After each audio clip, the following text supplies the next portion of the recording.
Hey tribe, how's it going? So last week I made a video showing some gear. I didn't go into the details and I thought I would, but I'm gonna do something very different. Might be more embarrassing for myself than anything, but I thought it could be a good learning and maybe even encouraging experience for a lot of you. You know, a lot of these, and I've done it before, okay? So I'm lumping myself in with all the other YouTubers that do videos of their gear. And you know that they've probably gone over their gear before they've made the video to make sure that everything is just right.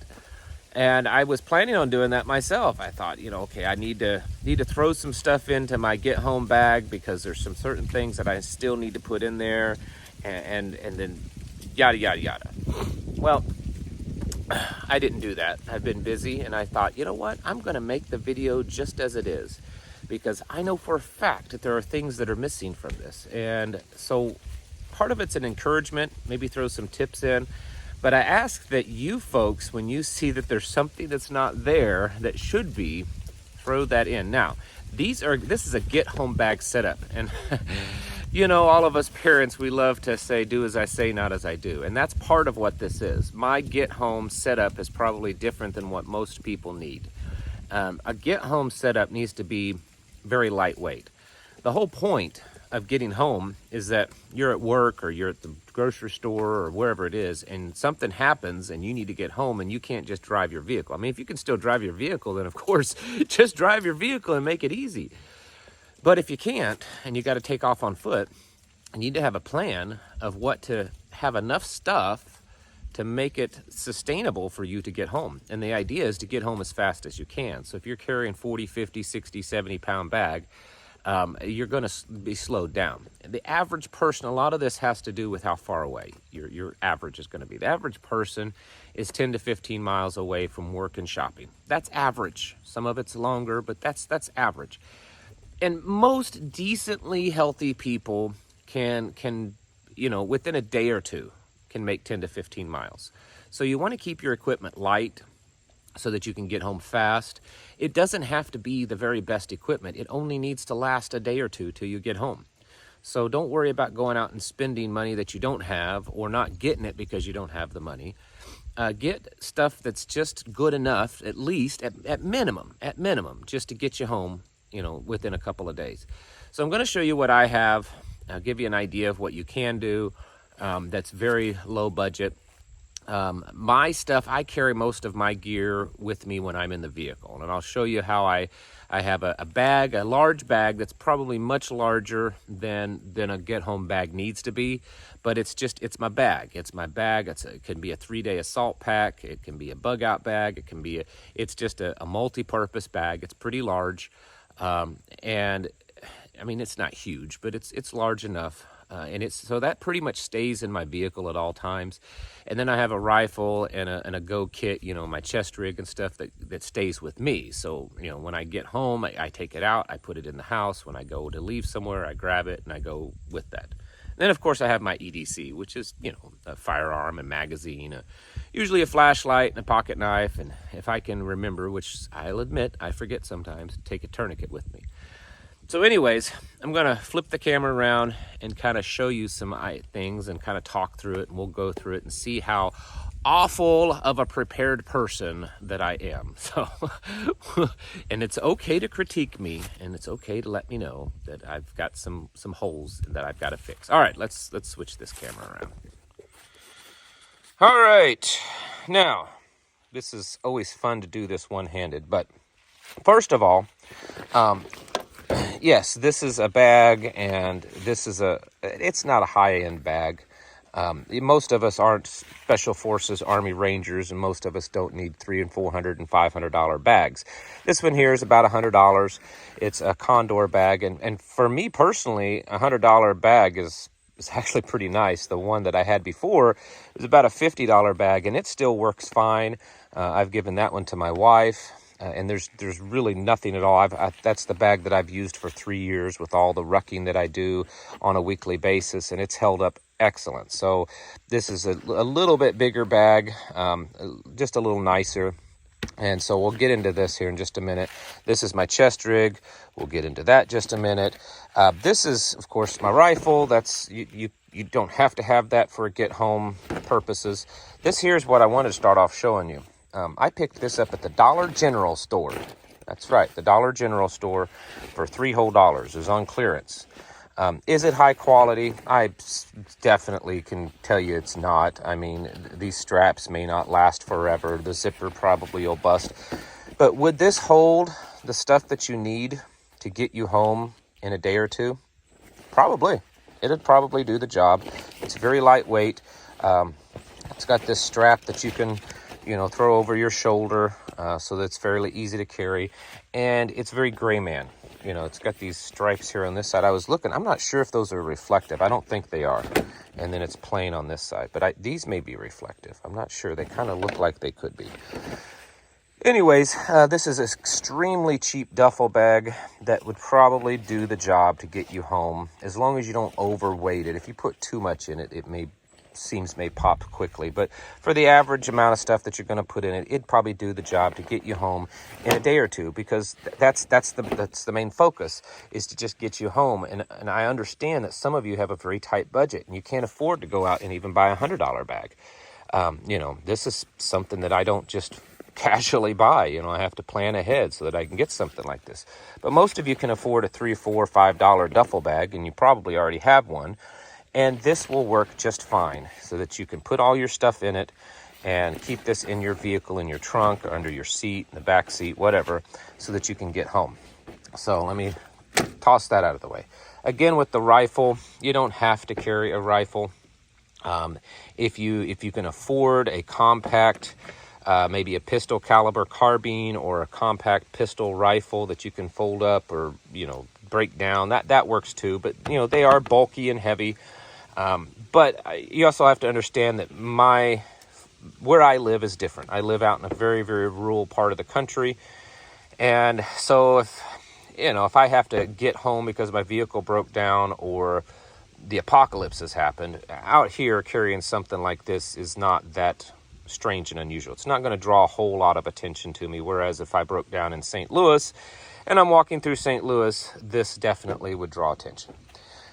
This here is in a lot of ways, it's part of my EDC. I don't certainly carry it with me all the time, but it goes with me wherever I go. And it still is a work in progress. But I thought I'd go ahead and show you. This is I think the brand is Misc or something like that. It is a copy of a higher dollar one. This one was about $70. I've had two of these. Both of them have held up excellent over about a 3-year period. I have no complaints whatsoever. I really, really like the setup. This here is a dingle bag that can be removed or something different put in place. This whole system unclips off of these straps, and you can put this on like a plate carrier. So it's very, very versatile. It has 4 spots for rifle mags. So I like that. And it's got a little molly here on the front. I have a pair of handcuffs and a radio. I don't like how this antenna is poked up, and I have a solution for it, but it's in the mail. There's an extension that you can attach to your radio and then to the antenna. And so this antenna will eventually be strapped here, so it'll be out of my face. Then, of course, that. I usually keep my spare pistol mags on me, part of my EDC, but I usually keep 1 or 2 in this so that it's there. There's supposed to be a knife multi-tool there, but it's not, so I'll have to find that. See there's a hole in my system. Here's something that we should all be carrying, and that's a flashlight. And I know a lot of guys promote high-end, and I have a few high-end flashlights. Something like Streamlights or Surefires or even Olights, which aren't super, super high-end, but they're pricey. This here, let me find it. This is a Walmart Energizer, okay? It uses 2 of those little lithium CR123s. It's very bright. It's got different settings. I find it very good. This costs $17, and it includes the batteries. So $17 and includes the batteries. If this is all you can afford, then go with it. This will most likely last plenty of time to get you home, and you can always buy a couple extra batteries and throw those in your pack somewhere. So you don't have to buy $100, $200 flashlight. Something like that works. I do carry handcuffs on me in case of a prowler on the property and I had to detain them. And so because of that, this here is a retractable handcuff key. It's certainly not something that everyone has to carry, but I have a law enforcement background and I know how to do it and use it, and I know my rights, and so I carry that also. Of course, there's a tourniquet here. You should always carry tourniquets. This here is a pretty simple IFAK. It's got a tourniquet and some, stop the bleed kind of stuff. Nothing too detailed, no boo-boo kit kind of stuff. And then there's another big pouch behind all of this. And this here is a kind of an emergency survival kit. And I haven't opened this in a long time, so I honestly don't know what all is in here. We have water purification tablets. We have another flashlight. This is fire starting, the steel and the striker. We've got obviously a little Swiss Army, another lighter, steel striker, emergency fishing kit. Duct tape. I don't know if there's anything else. There was a bandana back here, but I don't see it. So anyway, so there's that. That's a little emergency survival kit. Oh, and then also I have a knife. This can be used for fighting, defense. It's kind of out of the way, but it's basically a boot knife that I have attached to the side. There we go, of my rig. All right, so that is the stuff that I carry with me to and from the house.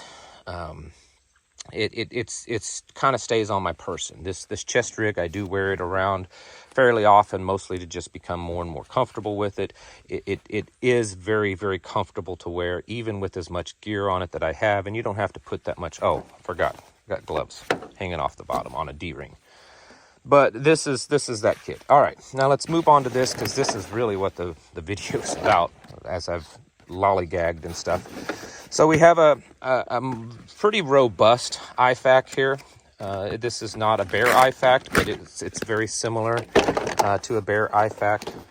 I just got it, just kind of testing out different ones, and I'm not going to tear it all up, but it's got quite a bit of stuff in there. So anyways, there's that. This is some rifle mags. These hold 2 each, and I've only got 2 in it. This one is empty, so I need to take care of that, obviously. Got a canteen on this side. You should always carry water with you. Again, we're really focusing on get-home bags. So whether it's a canteen of water or a bottle of water or a water bladder, you should have, I would get, and then your water is going to be the heaviest part of your get-home gear, most likely. I would carry at least 3 liters of water. And you're going to be, if it takes you 2 days to walk home, 3 liters of water, you're going to be very thirsty. But that's definitely something that you should carry. There we go. Rip this apart. All right, now let's get into the meat of it. Up here in the top, I've got some clothes. These are some wool blend socks. I don't know if you can see this.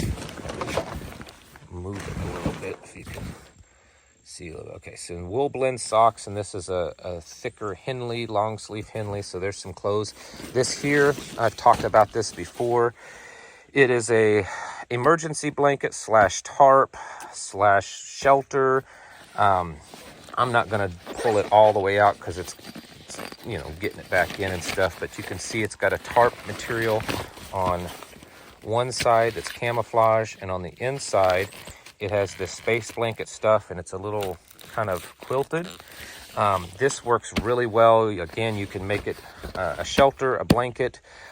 You can also use this to protect you from infrared cameras and stuff. It does really well. In fact, this company, the parent company of this company, makes tarps, large tarps for the military to cover like their tanks and equipment to block from IR cameras. So there's that. Here's some emergency food. This is nutrient survival. This is just a little pack. You add some hot water, and you've got some food. And this is, I'll show you, well, I guess I didn't show you. So I've got my canteen, but I also have the typical old canteen cup. So this stuff with this there's a meal there, right? And there's other options that you can use. That's pretty lightweight, small, so I go with that. This here is a little boo-boo kit. It's pretty much, it's just bandages, band-aids and stuff. There's no like serious first aid stuff. And then I don't know why in the world I have like 5,000 Q-tips there. But I have that many Q-tips in my get home bag because I guess I'm going to need to be cleaning my ears a lot. This is a decent pair of, you know, binoculars, but probably way too big and too heavy to have in a get home bag. You know, if you wanted just one of them little tiny binoculars that you can pick up at Walmart for 15-20 bucks would probably be plenty. This is just, you know, it's bulky and heavy, but it's in there. All right, moving on. Here I've got a pair of pliers. Should have at least some kind of tools. I really need some better wire cutters in case I had to cut some wire. Here's the, you know, solar charger. You can charge your cell phone. Make sure you have the cables and stuff that go with that. And let's see. Oh, we got knives because, you know, we always, oh, looky there. We got a Q-tip stuck in that knife. I told you I didn't check all this stuff. That's a Camelus, decent little knife. That one, who knows, probably a cheap knife.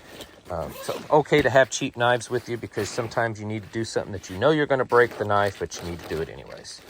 This here is one of those it's kind of sea rations, emergency things. They're kind of gross. It's basically sugar and shortening. Super unhealthy, but it'll certainly keep you alive for a few days if you needed to. But honestly, on a getting home, you may get hungry, but you're not going to starve to death. All right, let's open some other pouches. Let's see, you know, and what I got in here. Hold on a second. There we go. All right. Oh, here we go. We've got a Sawyer mini kit for water purification. Definitely a must. I have tested this one and these out several times and they've done great. This is my bushcraft knife. I don't know what in the world I got going on here. Anyways, bushcraft knife. This is the bigger knife that you can, ooh, it's got a little rust on it because it's high carbon steel. You know, this is something that you can do some heavier duty work, taking down trees. I just realized I have a nice little handsaw and it's not in here. It's usually right in here. So it's a nice little folding handsaw. Here's another flashlight, a pretty bigger one. Now this is a cheap one, but I've had this thing for years and it works well. So, you know, I'm not going to knock it. Oh, here's a sharpening stone. Sharpen your knives and stuff.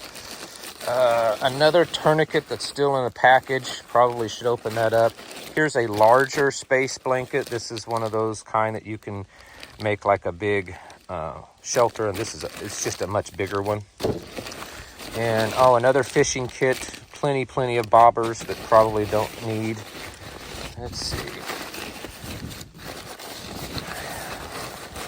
I think that's everything in that pack, part of the pack. Let's see, what's down here? Oh, we've got a bunch of rope.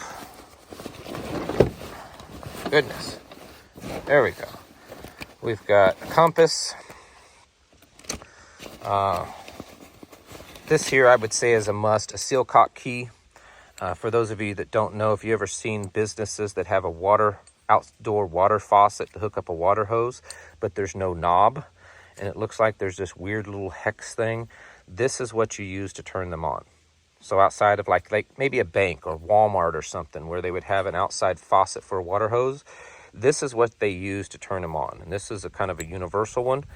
They're cheap. They're like $10 a piece. And I would suggest everyone get one of these and carry them in your gear.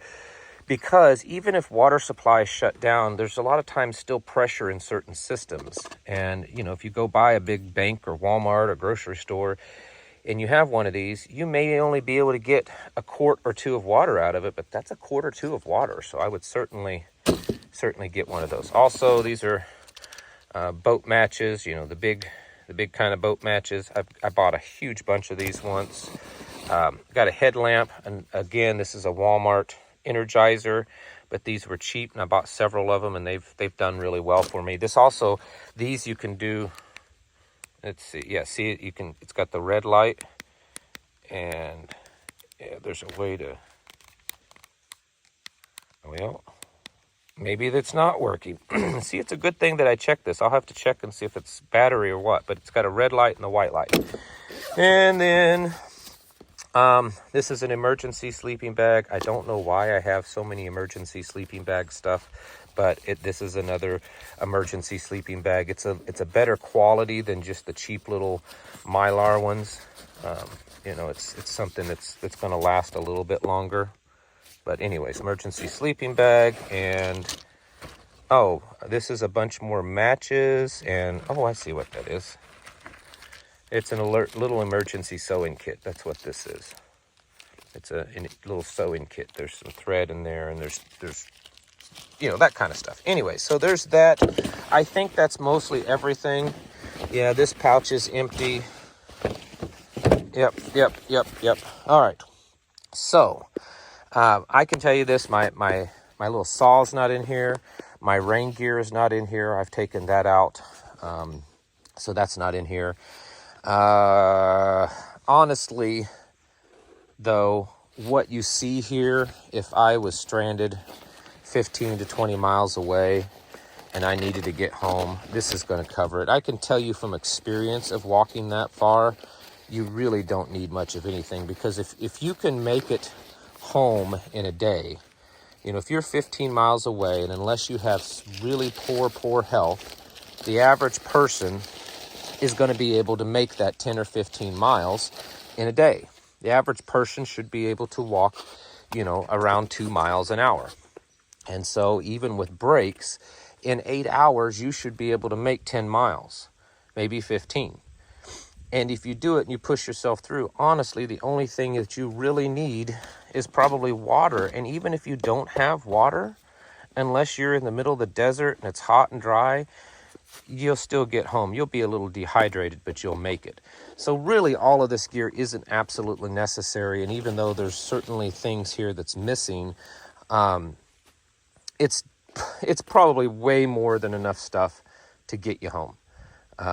You know, this duffel bag up here, like I said, this duffel bag with some of this stuff, you know, that's the whole point of this little survival kit, is that even if I just have this alone is enough to really get me home good. You know, I can get home and survive with the stuff that's in this bag. And so is this even necessary? You know, a first aid kit, the survival kit, a couple bottles of water, maybe some kind of sleeping blanket, and a compass. I should have a map in here, and I don't, and a flashlight.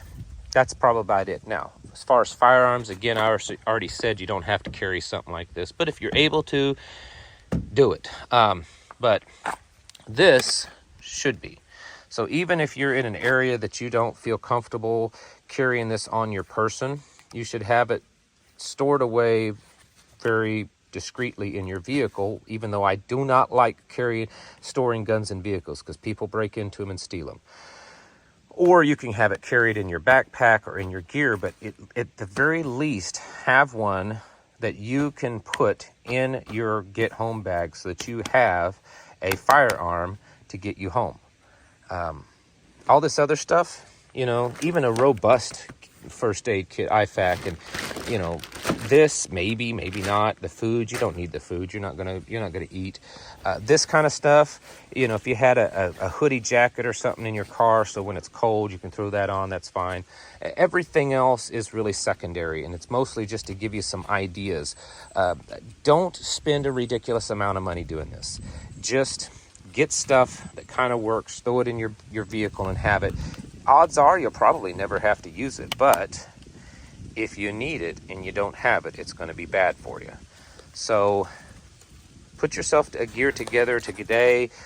I would bet that most of you could put together a decent little get home bag with stuff right in your house right now and not have to go out and buy stuff. Folks, get your houses in order and prepare mentally, physically, and spiritually. Thanks for watching. Catch you in the next video.